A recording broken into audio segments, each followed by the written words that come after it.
بسم اللہ الرحمن الرحیم۔ آج ہم تاریخ کے ایک ایسے واقعے کو سمجھنے کی کوشش کر رہے ہیں جو صرف ایک کہانی نہیں بلکہ ایک بہت بڑا نشان ہے عرب اور اسلامی تاریخ میں۔ عام الفیل یعنی ہاتھی والا سال۔ جی بالکل۔ اور یہ اہم اس لیے بھی ہے کہ یہ ہمارے پیارے نبی حضرت محمد مصطفیٰ صلی اللہ کی ولادت کا سال ہے۔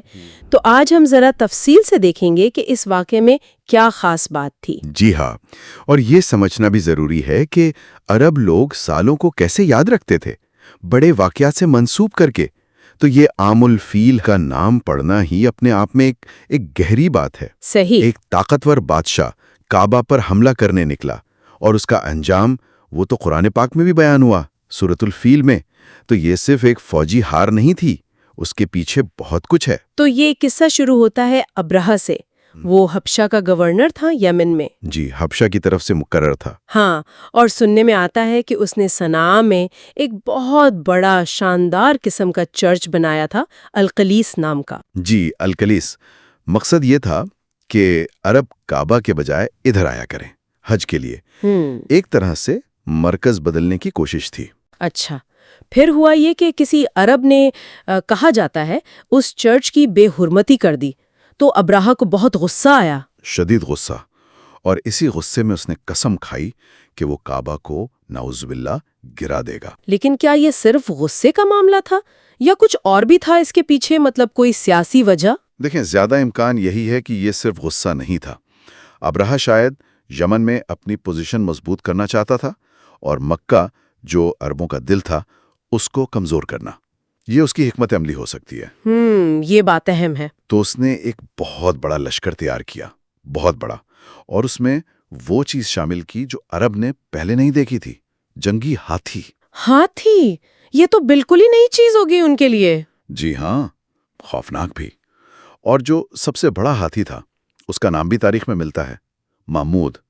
اسی وجہ سے تو اس سال کا نام عام الفیل پڑ گیا، ہاتھی والا سال۔ تو یہ لشکر چل پڑا مکہ کی طرف۔ جی، اور مکہ کے قریب پہنچ گیا، وادی محصر نامی جگہ تک۔ اور یہاں انٹری ہوتی ہے حضرت عبد المطلب کی، نبی کریم صلی اللہ علیہ وسلم کے دادا اور مکے کے سردار۔ بالکل۔ اب صورتحال یہ تھی کہ ابرہہ کی فوج نے مکہ والوں کے قریش کے اونٹ پکڑ لیے تھے، ان میں حضرت عبد المطلب کے اپنے اونٹ بھی تھے۔ تو وہ ابرہہ کے پاس گئے، لیکن کعبہ کے لیے نہیں، اپنے اونٹوں کے لیے۔ جی، یہی تو حیران کن بات ہے۔ وہ صرف اپنے اونٹوں کی واپسی مانگنے گئے۔ ابرہہ خود حیران رہ گیا۔ اس نے کہا، بھئی میں تمہارا مرکز، تمہارا کعبہ گرانے آیا ہوں، اور تمہیں اپنے اونٹوں کی فکر لگی ہوئی ہے۔ تبھی تو وہ مشہور جواب آیا۔ ہاں، وہ تاریخی جملہ جو اصل میں ایمان اور توکل کی معراج ہے۔ عبد المطلب نے کہا، اونٹ میرے ہیں، ان کا مالک میں ہوں، اس لیے انہیں مانگ رہا ہوں۔ رہا یہ گھر کعبہ، تو اس کا ایک مالک ہے، اس کا رب ہے، وہ خود اس کی حفاظت کرے گا۔ سبحان اللہ، کیا یقین تھا۔ اور یہ صرف الفاظ نہیں تھے، یہ وہ گہرا بھروسہ تھا جو اللہ کی ذات پر تھا۔ یہی اس واقعے کا آپ کہہ لیں روحانی نقطہ ہے۔ پھر وہ معجزہ ہوا جس کا ذکر قرآن میں بھی ہے اور تاریخ میں بھی۔ جی، جب لشکر نے حکم ملنے پر کعبہ کی طرف بڑھنے کی کوشش کی تو وہ سب سے بڑا ہاتھی محمود وہ بیٹھ گیا۔ بیٹھ گیا؟ جی بالکل بیٹھ گیا۔ اسے اٹھانے کی کوشش کی گئی، مارا پیٹا گیا، لیکن وہ ٹس سے مس نہ ہوا۔ ہاں، اگر اس کا رخ کسی اور طرف کرتے تھے، یمن کی طرف یا شام کی طرف، تو وہ فوراً چل پڑتا تھا۔ عجیب بات ہے۔ لیکن جیسے ہی رخ کعبہ کی طرف کیا، وہ پھر بیٹھ گیا، اور پھر آسمان پر وہ پرندے نظر آئے، ابابیل، چھوٹے چھوٹے پرندوں کے جھنڈ۔ ابابیل؟ جی، اور ان کے پاس کیا تھا؟ چھوٹی چھوٹی کنکریاں، پتھریاں، وہ انہوں نے لشکر پر برسانی شروع کر دی۔ اور ان کنکریوں سے کیا ہوا؟ قرآن کہتا ہے کہ اللہ نے انہیں کھائے ہوئے بھوسے کی طرح بنا دیا، یعنی وہ پورا لشکر، وہ ہاتھی، وہ فوجی، سب تباہ و برباد ہو گئے۔ ایک عجیب، ناقابل یقین منظر تھا۔ اور ابرہہ کا کیا بنا؟ ابرہہ خود بری طرح زخمی ہوا، وہ بھاگا وہاں سے یمن کی طرف، لیکن راستے میں ہی بہت بری حالت میں عبرتناک موت مرا۔ تو یہ واقعہ تو کعبہ کی حرمت کی ایک کھلی دلیل بن گیا۔ بالکل، اور اس نے قریش کی عزت اور مرتبہ بھی عرب میں بہت بڑھا دیا۔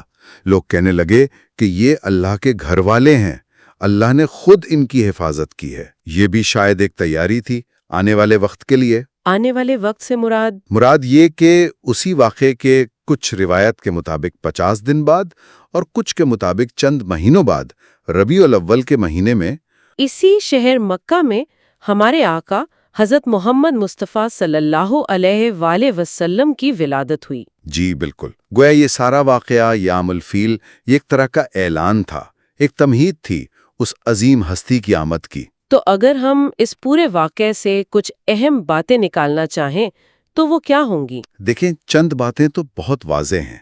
ایک تو یہ کہ اللہ تعالیٰ اپنے مقدس مقامات کی حفاظت کرنا جانتا ہے اور وہ اس پر قادر ہے۔ صحیح۔ دوسری بات، ظاہری طاقت، ٹیکنالوجی، ساز و سامان، ہاتھیوں جیسا لشکر، یہ سب اللہ کی قدرت کے سامنے کچھ بھی نہیں ہے۔ اور تیسری بات؟ تیسری اور شاید سب سے اہم وہ ہے توکل۔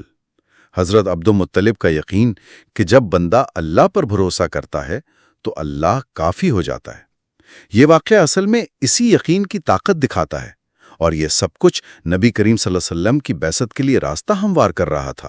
تو ہم کہہ سکتے ہیں کہ عام الفیل صرف ایک گزرا ہوا قصہ نہیں ہے، یہ ایمان کی، اللہ پر بھروسے کی اور اللہ کی مدد کی ایک زندہ مثال ہے۔ جی ہاں، اس نے کعبہ کی اہمیت کو تو قائم کیا ہی، لیکن اس سے بڑھ کر آنے والے نبی صلی اللہ علیہ وسلم کی عظمت کے لیے ایک پس منظر تیار کیا۔ اور یہ ہمیں سوچنے پر بھی مجبور کرتا ہے کہ تاریخ کیسے بدلتی ہے۔ بالکل، یہ غور کرنے والی بات ہے کہ بعض اوقات بڑے بڑے منصوبے، بڑی بڑی طاقتیں کیسے ناکام ہو جاتی ہیں، اور کیسے بظاہر ناممکن نظر آنے والے واقعات رونما ہو کر ایک نئے دور کا آغاز کرتے ہیں۔ یہ یقین کی طاقت ہے جو مادی اسباب